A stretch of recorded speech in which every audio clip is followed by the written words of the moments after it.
दोस्तों old thinking channel में आप सभी दोस्तों का स्वागत है। तो दोस्तों आज आप इस वीडियो में देखेंगे घट और पंच कलश। घट और पंच कलश क्या होता है। यहाँ पर एक पंडित जी आए हुए हैं। पंडित जी ने इसकी पूरी व्याख्या की है। सत्यनारायण की कथा क्या होती है, इसमें आपको पूरा एक एक विधि आपको बताई गई है, बारीकी से बारीकी है। कहीं आपको किताबों में नहीं मिलेगी, लेकिन इनके अनुभव के अनुसार आप देखेंगे इस वीडियो में। बहुत ही आनंद आएगा, बहुत ही इंटरेस्टिंग है, बहुत ही ज़्यादा इन्फॉर्मेटिव। तो चलिए वीडियो को शुरू करते हैं देर न करते हुए। चलिए, ये दरअसल ये है, किताबों में शब्दार्थ लिखा होता है। हाँ, किताबों में क्या लिखा होता है? शब्दार्थ। किसी भी चीज के दो तीन अर्थ होते हैं। एक होता है शब्दार्थ, दूसरा होता है भावार्थ और तीसरा होता है सारार्थ। सारांश। समझे? हाँ, शब्दार्थ, भावार्थ, सारांश। ठीक, ये तीन बातें होती है। जैसे आप सत्यनारायण व्रत कथा लें। सत्यनारायण व्रत कथा में लिखा हुआ है 5 कलशों को सप्तधान्य के ऊपर, 5 कलशों को सप्तधान्य के ऊपर स्थापित कीजिए। भाई बंधुओं को एक गेहूं या चावल का चूर्ण ले लीजिए। हाँ, केले के पके हुए फल लीजिए, गुड़ या शक्कर ले लीजिए, घी और दूध। ब्राह्मण बुलाया, स्मरण कीजिए और प्रसाद पाइए। इतने तो लिखा है। ऐसा हम आप करते हैं लेकिन हमारी कोई सिद्धि नहीं होती है। ऐसा हम लोग करते हैं लेकिन कोई सिद्धि नहीं होती है। इसके माने कहीं न कहीं त्रुटि है। अब इसका भावार्थ है। आप ये तो शब्दार्थ हुआ, ये तो शब्दार्थ हुआ। अब आप भावार्थ। 5 कलश में भाव क्या छुपा? 5 कलश में भाव क्या छुपा? ये हमारे आपके शरीर को क्या कहते माने कलश? हाँ, घट माने शरीर, घट माने शरीर और घट माने कलश। मानव का शरीर जो है यही पंच कलश है। पंच कलश क्यों है? जिसमें 5 तत्व लगे हैं तब ये बना है। खेती, जल, पावक, गगन, समीरा और पंच रचित यह अधम शरीरा है। जब तक ये 5 तत्व इकट्ठे नहीं होंगे तब तक ये मानव का शरीर बन नहीं पाएगा। इसलिए इसको पंच कलश कहा गया। और जब तक ये पंच कलश नहीं होगा, जब तक ये पंच कलश नहीं होगा तब तक आप किसी एक मार्ग का अनुसरण नहीं कर पाएंगे। हाँ, शरीर ही नहीं होगा। हाँ, जब तक ये पंच कलश नहीं होगा, जब तक ये कलश नहीं होगा, मानव का शरीर जब तक नहीं होगा तब तक आप किसी रास्ते पे चल ही नहीं सकते। क्योंकि अन्य योनियां जो हैं, मनुष्य सर्वश्रेष्ठ योनि है ना, है तो अन्य योनियां तो अपने कर्मों का फल भोगने के लिए पैदा हुई, लेकिन मनुष्य कर्म करने के लिए पैदा हुआ। मनुष्य कर्म करने के लिए पैदा हुआ है। अब जैसा कर्म करोगे वैसा फल देगा। अगर हम इसमें सत्कर्म का संचय कर रहे हैं, अगर हम सत्य कर्म का संचय कर रहे हैं तो हम ईश्वर के समीपता को प्राप्त कर लेते हैं। ठंडा पिए ना पंडित जी? लेकिन ठंडा पीते हैं नहीं। अब ये कोई जरूरी नहीं है कि जो आपका मन का है वो हमारा भी मन करने लगेगा। ऐसा नहीं है। नहीं, हम कह रहे हम तो पी ले रहे हैं। हाँ, तो आप पीजिए, ये कह रहे थे। अब आप बात में बीच में वार्ता को काटा मत कीजिए। भूल जाते हैं ना, तार गड़बड़ा। नहीं, तार गड़बड़ा जाता है। सॉरी। तो अब आप देखिए कि इसको एक जगह स्थिर करने के लिए क्या होना चाहिए? सप्तधान्य। सप्तधान्यों पर स्थित है।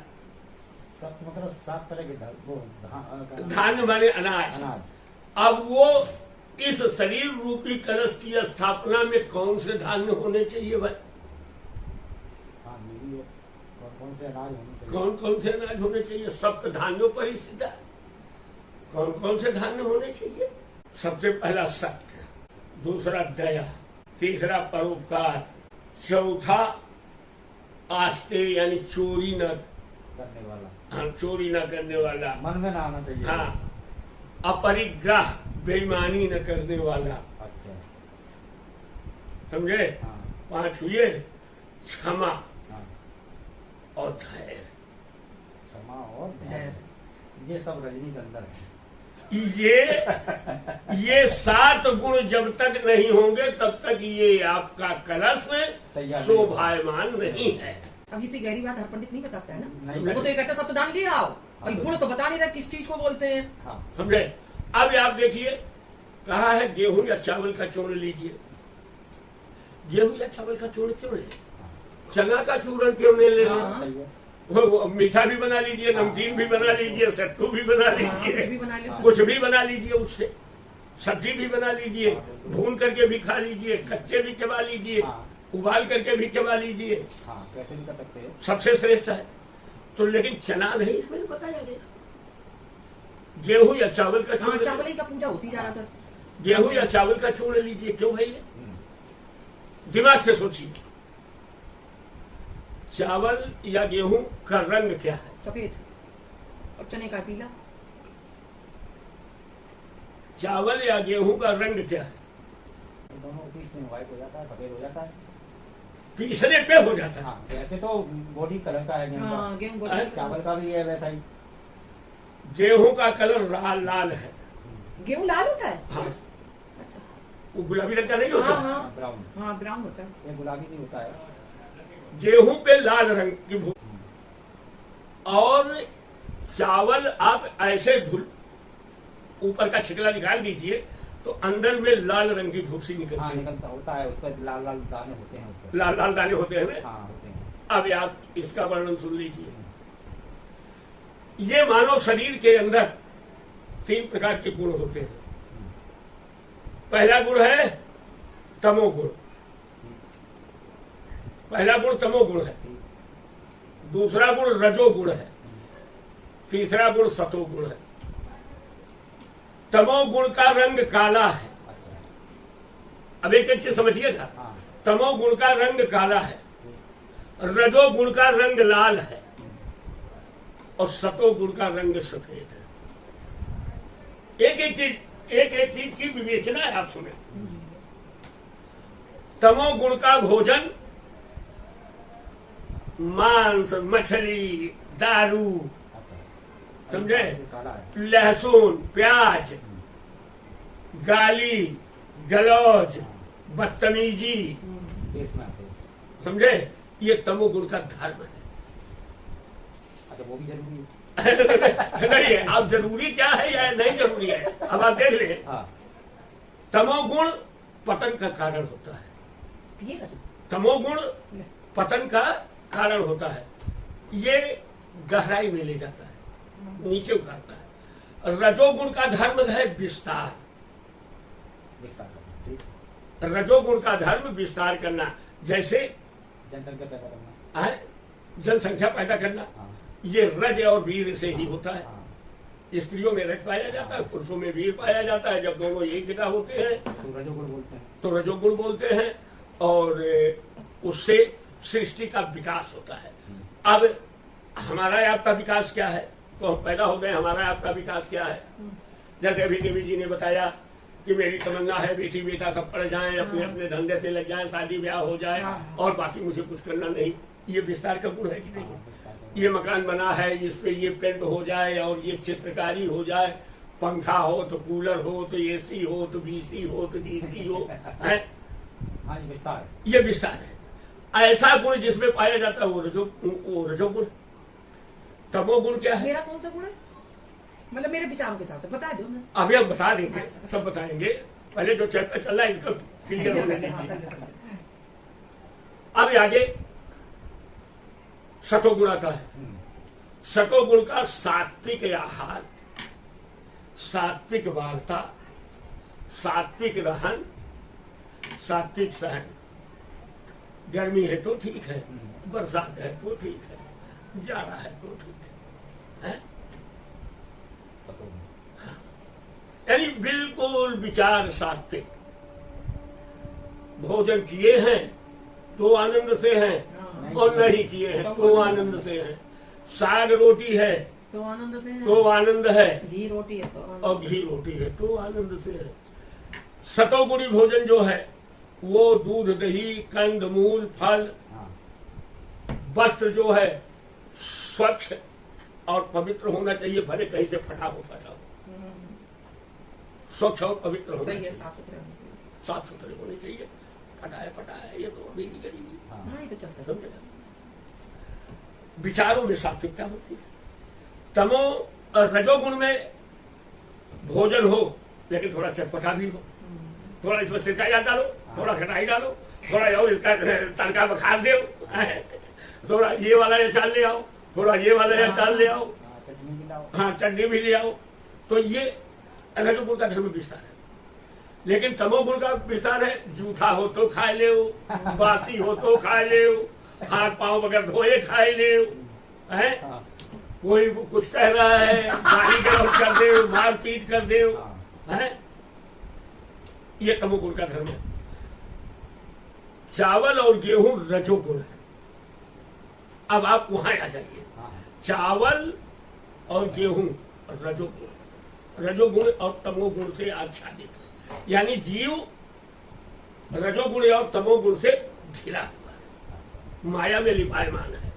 लेकिन जब इस गेहूं को या चावल को चकिया में धर के पीस दिया जाता है तो उसके लाल रंग की भूसी खत्म हो जाती है और सतोगुण रूपी बन के तैयार हो जाता है। सफेद चूर्ण आ जाता है, हाँ, सफेद चूर्ण आ जाता है, आ जाता है कि नहीं हाँ, है? हाँ, तो कहने का मतलब कि आपके अंदर जो तमोगुण और रजोगुण है इसको आप पीस डालिए, मथ डालिए, मंथन कीजिए, और सतोगुण से जब आप युक्त होंगे तब आप सत्य पूजा कर पाएंगे। नहीं तो आप बैठे रहेंगे यहाँ कि हम सत्य का सहारा लिए हैं और मन बम्बई में ढूंढेगा, अरे वो वहाँ उतरा वहाँ फंसा है, वो कैसे हाँ, आएगा? वो कैसे आएगा? तो आप कहाँ सत्य के मार्ग पर टिके हुए हैं भाई? हाँ, है? अब कहा गया है कि इसमें केले का पका हुआ फल लगाइए। हाँ, केले का फल क्यों लगाइए देवी जी? केला बृहस्पति का होता है गुरु का। अच्छा, है? नहीं भाई, हाँ, केले का फल लगाइए क्यों? और वह भी पका हुआ मुझे नहीं पता तो है। मुझे नहीं। आम फलों का राजा है, बार बार गुठली मुंह में डालती हो, निकालती हो, चाटते चाटते घिन नहीं मालूम देता है। हाँ, सही बात है। हैं? आम को नहीं बताया गया, केले को क्यों बताया गया? हाँ, केले में कोई बीज गुठली नहीं होती है। लेकिन किसी किसी केला में मैंने देखी है। कहा देखी? काले पनकी ना। बीज। अरे गुठली नहीं ना है, गुठली नहीं, बीज देखे हैं मैंने करेगा। केले में कोई गुठली कोई बीज नहीं होता है, बाकी हर फलों में गुठली होती तो उत्पत्ति कैसे होती है फिर इसकी? है। क्या केला की है? जब केला में बीज नहीं होगा तो उत्पत्ति कैसे हो जाएगी फिर? उत्पत्ति हो जाती है, कैसे? वो हो जाती होती, वो आप बात में बता देंगे। अच्छा अच्छा। केले में आप बीज नहीं देखे होंगे, गुठली नहीं देखे होंगे। हाँ, केला का भाव अर्थ है कि जिस तरीके से केले में कोई गुठली नहीं होती है उसी तरीके से आप जब सत्य के मार्ग में चलिए तो आपके हृदय में, आपके मन में छल प्रपंच रूपी गांठ नहीं होनी चाहिए, सत्य पे आधारित होना चाहिए, रस से परिपूर्ण होना चाहिए, गदगद होना चाहिए। रस से परिपूर्ण होना चाहिए, गदगद होना चाहिए केले की तरह। छल प्रपंच रूपी गुठली नहीं। और यहाँ पर लोग बात क्या कहेंगे, पंडित जी अरे ये जल्दी करो जरा सा, ये का घंटे लगाए हो। कहेंगे सत्यनारायण पूजा कर दे, अब अपना खुद सत्य पे नहीं टिके हैं। सही बात है। अपना खुद नहीं सत्य पे, अपना कह रहे हैं कि पंडित जी जरा जल्दी कीजिए। हाँ, वो हम ये आपका घंटा हम देखा महाराज, आप अपनी दक्षिणा ले बंद करो ये है? आप अपनी दक्षिणा ले, अपना रास्ता पकड़ो। हम हमारे घर 4 वो आए हैं, वो लाली लगा के आए, वो लिपस्टिक लगा, हम उनको देख रहे हैं कि तुम्हारी कथा देख रहे हैं। जल्दी देखो, जल्दी करो। तो वहाँ बैठी है तो लाली लिपट रहे ना, दिमाग लगा रहे पल। पंडित जी जल्दी करो। अरे जिसकी इज्जत वो नहीं रखेगा, परम पिता परमात्मा जिसकी इज्जत नहीं रखेगा तो आप अपनी इज्जत बचा नहीं सकते। सही बात। पांडवों ने कौरवों ने द्रौपदी की इज्जत लूट लेना चाहा, लेकिन जब परमात्मा ने चाहा तो इतनी लंबी कर दी उनकी साड़ी की वो खींचते ही रह गए, है ना। तो परमात्मा जिसकी लाज बचाएगा, जिसकी इज्जत परमात्मा बचाएगा, उसकी इज्जत कोई लूट नहीं सकता है, कोई बाल बांका नहीं, उसका कोई बाल बांका कर नहीं सकता है, सही हैं? जो विधना ने लिख दिया छठी रात के अंक, और राई घटे न तिल बढ़े रहुए जीव निशंक। तो कथा का मतलब होता है, केले का फल लगाने का मतलब होता है गदगद हृदय रहना। अब इसके बाद बताया है दूध को धारण कर लो, दूध ले लो। दूध क्यों ले लो है? हाँ, आप लोग सुंदरकांड के पाठ में जाते हैं कि नहीं जाते हैं? नहीं। पढ़े हैं कि नहीं पढ़े? नहीं, क्यों नहीं पड़े। पढ़ना चाहिए? सुंदरकांड हमें लैंग्वेज नहीं समझ में आती है। जब समझने की कोशिश करोगे तो उसमें कोई ऐसी बड़ी बातें नहीं है। मैंने पढ़ने की कोशिश करी है तो बहुत विचित्र विचित्र मतलब लिखा हुआ है। एक्चुअली अर्थ नहीं पता है ना, तो इसलिए समझ में हाँ, नहीं। इसलिए मजा नहीं आता है। सुंदरकांड में एक चौपाई है, निर्मल मन जन सो मोहि पावा, हाँ, ये तो सुना है मैंने, मोहि कपट छल छिद्र न भावा। ये तो पापा बोलते हैं। भगवान कहते हैं कि जिनका मन निर्मल होता है उन पे मेरी कृपा होती है, और जिनके मन में छल छिद्र भरा हुआ है, कपट द्वेष भरा हुआ है, वो चाहे घंटी बजावे, चाहे घंटा, चाहे चंदन लगावे, चाहे कन्नौज का पूरा ये चाहे कजरा हो। हाँ, सही है, समझे? सही है। तो दूध क्या है? दूध निर्मल है, उसमें कहीं मैल नहीं है। ना। निर्मल, मल माने गंदगी, हम्म। मल माने गंदगी, और निर्मले नहीं। नहीं, गंदगी में जो लिपायमान नहीं है वह कहलाता है निर्मल, है। और जिनका मन गंदगी से भरा हुआ है, लोभ मोह काम क्रोध मत्सर आदि विकार जिसके मन में पल रहे हैं, पानी पी लो। उन वृत्तियों को जो ढके हुए हैं, मन को आच्छादित किए हैं, वो चाहे घंटी बजावे, चाहे घंटा, चाहे चंदन लगावे, चाहे पाटा। पाटा मतलब पाठों मतलब ये। समझे? कंठी पहले, चाहे कंठा। हाँ, हमें रुद्राक्ष की माला देना पंडित जी। पंडित जी का नेपाल से आते का, तो नेपाल से लाएंगे। किसी से मंगा नहीं सकते पंडित जी, शुद्ध वाली, इसलिए कह रहे। तो हम एक बार लाए तो थे थोड़ी से, छोटे छोटे दाने वाली छोटा वाला एक दो लाए थे, पहनेंगे हम सब पहने घूम रहे हैं। असली लाए थे। अब तो ये हो गया दूध। घी लगाइए, घी माने शांति। जब तक आपके मन में शांति नहीं होगी, तो कछु पहन लो, चाहे कंटा चाहे मंटा। अशांत मन से, अशांत मन कभी स्थिर नहीं रहेगा, और जब तक स्थिरता आपके मन में नहीं रहेगी तब तक आप सत्य के मार्ग का अनुसरण नहीं कर सकते। दोस्तों, पंडित जी कह रहे हैं आज का सत्संग जो है यहीं पर खत्म किया जाए, और आज जो है क्या बोलते हैं बुद्ध पूर्णिमा। आज बुद्ध पूर्णिमा पर बहुत ढेर सारा सत्संग हो गया पंडित जी के साथ में। हफ्ते में लगभग एक बार जो है ये सत्संग चला करेगा। आप लोगों को जो अच्छे अच्छे चुनिंदा शब्द हैं वो आप लोगों को इस वीडियो के माध्यम से जो मिलेंगे, और इस वीडियो को ज्यादा से ज्यादा शेयर करें, लाइक करें, और चैनल पर अगर सब्सक्राइब नहीं किया है तो चैनल को सब्सक्राइब जरूर कर लेना, क्योंकि ये बातें जो है कहीं किताबों में नहीं मिलती हैं। क्यों किताबें कुछ दूसरे रूप से होंगी, लेकिन ये किताबों की हट करके ये ज्ञान है, ये क्या बोलते हैं इसको, अनुभवी ज्ञान है। हाँ। ये अनुभव है, ये परिस्थितियों के आधार पर ये अपने ज्ञान को जो है तोड़ मड़ोड़ के सामने वाले को जो है बताया जाता है, सरल तरीके से समझाया जा रहा है। सरल तरीके से, किताबों में थोड़ा दूसरी भाषा में होता है, या सरल तरीके से वो समझाया जा बिल्कुल रहा है। एक व्यवहारिक जो है ज्ञान है ये। तो दोस्तों, ये वीडियो आपने देखा, बहुत अच्छे से आप वीडियो को देख रहे हैं। ये सूचना इन्फॉर्मेशन आपको कैसी लग रही है, ये वीडियो आपको कैसे लग रहे हैं? अगर अच्छे लग रहे हैं वीडियो तो वीडियो में एक कमेंट जरूर, देखने के बाद में एक कमेंट जरूर कर देना, और कैसे आपको वीडियो चाहिए, और इससे भी अच्छे मैं कोशिश करूंगा वीडियो बनाने की। तो चलिए फिर मिलते हैं एक ऐसे ही नए वीडियो के साथ में, तब तक के लिए नमस्कार, जय हिंद, जय भारत।